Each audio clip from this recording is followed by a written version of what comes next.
Hello traders, welcome to trade with Shankha. প্রতিদিনের মতো আমরা নিফটি অ্যানালিসিস করব ইন্টারডে প্ল্যানের জন্য, এবং আজ কি করুক, আজ কি মার্কেট করেছে এবং কাল কি করতে পারে সেই নিয়ে আলোচনা করবো। চলো ভিডিওটা শুরু করা যাক।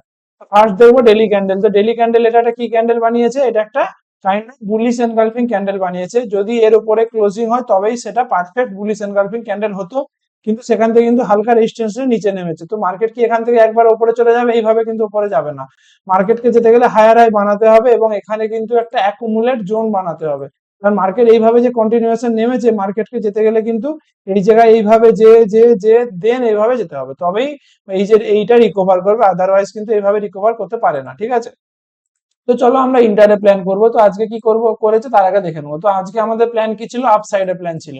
কালকে ভিডিও যদি আমরা দেখি তাহলে আমরা বলেছিলাম আজকে কিন্তু আমরা আপসাইড প্ল্যান করব। কেন করব আমরা বলেছিলাম যে প্রাইস অ্যাকশন পজিটিভ কেন?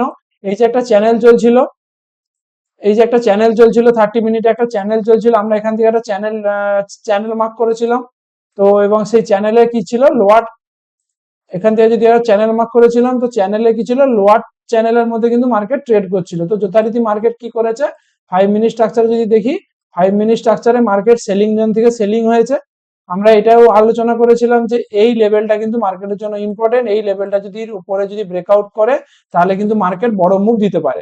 সেটা কত দূর অব্দি দিতে পারে? আমরা বলেছিলাম ফার্স্ট টার্গেট কিন্তু মার্কেটে এইটা থাকবে, সেকেন্ড টার্গেট কিন্তু এইটা থাকবে। তো মার্কেট কি করেছে?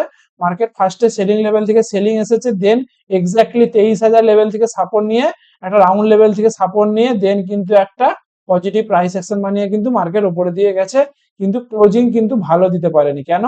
তার কারণ মার্কেটের এইটা রেজিস্ট্যান্স জোন, এখান থেকে কিন্তু মার্কেট আবার যথারীতি রেজিস্ট্যান্স নিয়ে নিচে ক্লোজিং দিয়েছে।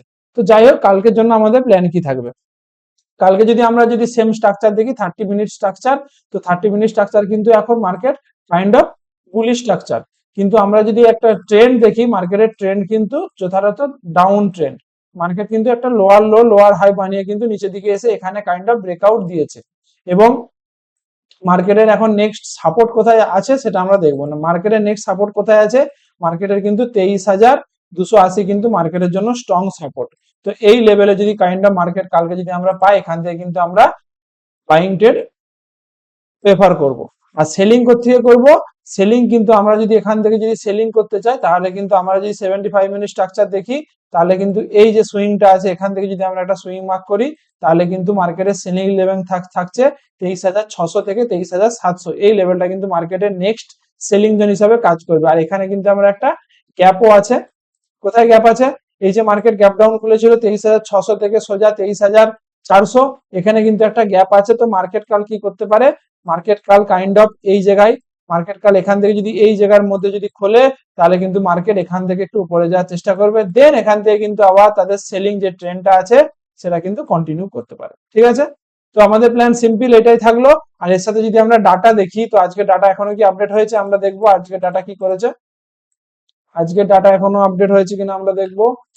আজকে ডাটা আপডেট হয়ে গেছে, তো আমরা ডাটা আজকে এখন আপডেট করব। তো আমরা সিম্পল গুগল শিট খুলবো, গুগল শিট খুলে সেখানে এডিটিং করে নেবো কালকে আগের দিনের ডাটা এবং আজকের ডাটার সাথে আমরা কম্পেয়ার করব। তো আজকে ডাটা যদি এফআই নয় সরি ডিআই কি প্রো যদি সেলিং করে, তাহলে কিন্তু মার্কেটের পক্ষে সেটা নেগেটিভ হিসাবে ট্রিট হবে। ঠিক আছে, তো আমরা এখানে ইনসার্ট করলাম আর এখানে কপি করব, আর এখানে এই দুটো ডাটা কপি করব। তো কি দেখবো এখানে? মার্কেট, মার্কেটের পক্ষে কিন্তু ডাটা খুব পজিটিভ। কেন পজিটিভ? ক্লায়েন্ট তাদের পজিশন হালকা নেগেটিভে আছে, ডিআই কিন্তু আবার তাদের পজিশন 3% লং নিয়ে গেছে। তো মার্কেট কি করেছে? মার্কেট যখন মার্কেট নিচে এসেছিল, ডিআই কিন্তু তাদের পজিশন পজিটিভ ছিল। আবার কিন্তু মার্কেট যখন উপরে যাচ্ছে, তাহলে কিন্তু মার্কেট কিন্তু ডিআই কিন্তু আবার পজিটিভে কিন্তু তাদের পজিশন নিয়ে চলে গেছে এবং অল টাইম হাই যেটাকে 83% কিন্তু তাদের পজিশনে নিয়ে চলে গেছে। এফআই কি করেছে? তাদের পজিশন কিন্তু আবার 1.89% লং পজিশনে নিয়ে গেছে। প্রো কিন্তু তাদের পজিশন ইনক্রিজ করছে। অতএব মার্কেটের কিন্তু এই 23,000 লেভেলটা কিন্তু মার্কেটের জন্য বেস্ট সাপোর্ট আগামী কিছুদিনের জন্য হতে পারে। ঠিক আছে, সেটা কতদিনের জন্য হবে সেটা জানি না, কিন্তু বেস্ট সাপোর্ট 23,000 জন্য হবে। তার কারণ এইটা কাইন্ড অফ বটমও হয়ে যেতে পারে ডাটা হিসাবে। তার কারণ মার্কেট যখন এটা পুল ব্যাক দিয়েছে, অর্থাৎ এখানে কিন্তু প্রো কি ডিআই তাদের কিন্তু প্রফিট বুকিং করার কথা, কিন্তু তারা উল্টে কি করেছে? তারা কিন্তু এখানে তাদের পজিশন আরো ইনক্রিজ করেছে। অতএব মার্কেটকে কিন্তু এই যে 23,000 লেভেলটা কিন্তু সাস্টেন করাটা মার্কেটের জন্য প্রয়োজন। এখানে যদি কাইন্ড অফ সাইডওয়েজ থাকে, দেন যদি ব্রেকআউট করে, তাহলে কিন্তু আগামী দিনে বড় মুভ আসতে পারে। ঠিক আছে, তো আমরা এইটাই নিয়ে আলোচনা করবো। যাই হোক, কালকের জন্য আমাদের প্ল্যান কি থাকলো? কালকে আমাদের লেভেল হচ্ছে সাপোর্ট লেভেল থাকছে, এই লেভেলটা সরি সাপোর্ট লেভেল থাকছে আমাদের 23,250 থেকে 23,280 লেভেলটা আমাদের জন্য সাপোর্ট। আর রেজিস্ট্যান্স থাকছে হচ্ছে এই যে গ্যাপটা, এই গ্যাপটা কিন্তু মার্কেট ফিল করতে পারে আগামী দিন। ঠিক আছে, আর এর সাথে যদি আমরা পিসিআর দেখি, পিসিআর কিন্তু 1.03, যেটা কাইন্ড অফ সাইডওয়েজ প্লাস হচ্ছে বুলিশ পিসিআর। অ্যাবাভ 1 যখনই হবে, অ্যাবাভ 1 যখনই হবে, সেটা kind of sideways plus bullish কিন্তু আমাদের এখন সেন্টিমেন্ট আগামী দিনে কিছুদিনের মতো থাকতে পারে। ঠিক আছে, এবং রিকভার কি এইভাবে হয়ে যাবে?